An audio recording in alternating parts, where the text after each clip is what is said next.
I definitely want to delve into this formula because I mean, there's plenty of examples of the formula working.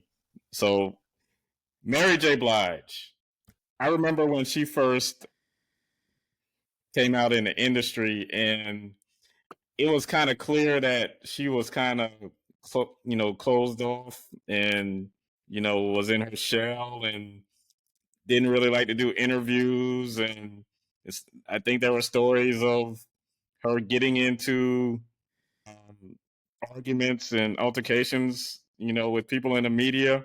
Yeah. Just talk about the work that you did in order to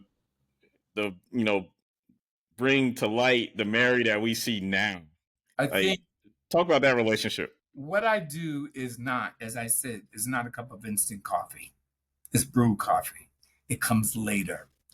And my first meeting with Mary, as I also said in early conversation, I had the whole floor, the whole second floor.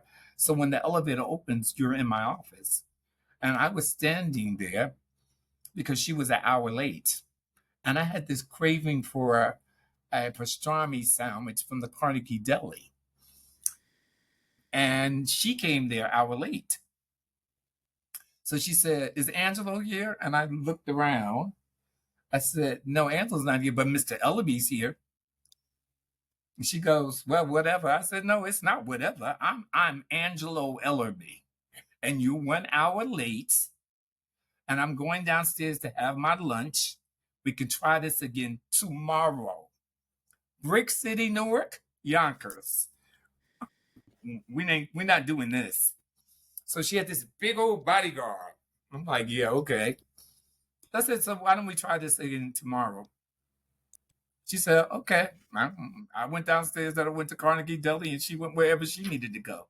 The next day, she was 2 hours early. Early. How you start is how you finish. And we went into my office and we had a 2.5 hour session for 17 weeks. And we became very acquainted with one another. We were, it was almost a joy and a pleasure to look for her to come through the doors. And we were very open with each other about life, growing up in Yonkers, growing up in Newark, her love for her father, the things that she was going through, the things that I was going through. So we were sitting there, and my receptionist knew never ever to disturb me when I'm in a session. But when my mother calls, she was going to put me through. My mother was going to get through. So my Hmm. mother called. I raised my three. We all raised my nephews. Three of my nephews. My sister was a drug addict, so we had the responsibilities of, as our brothers and sisters, to raise her children. That was my mother. So my mother called me to tell me that my nephew had got shot 9 times in the back and that he didn't make it.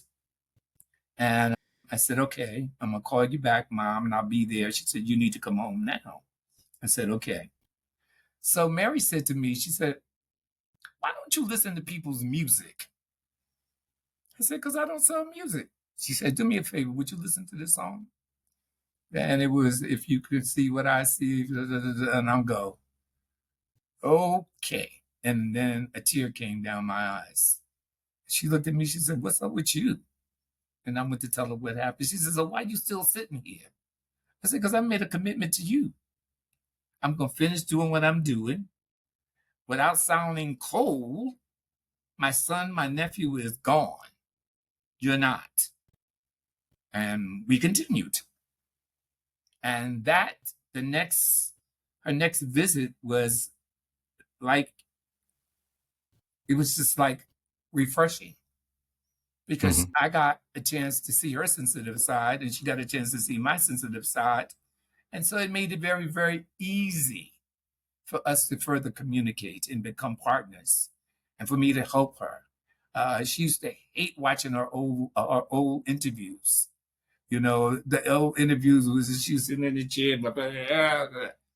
Refreshing to me is that this is a girl that came through my office door not wanting to be there, but was mandated for her to come to me. She is an Oscar nominated actress. It's not about instant. It's about putting in the time.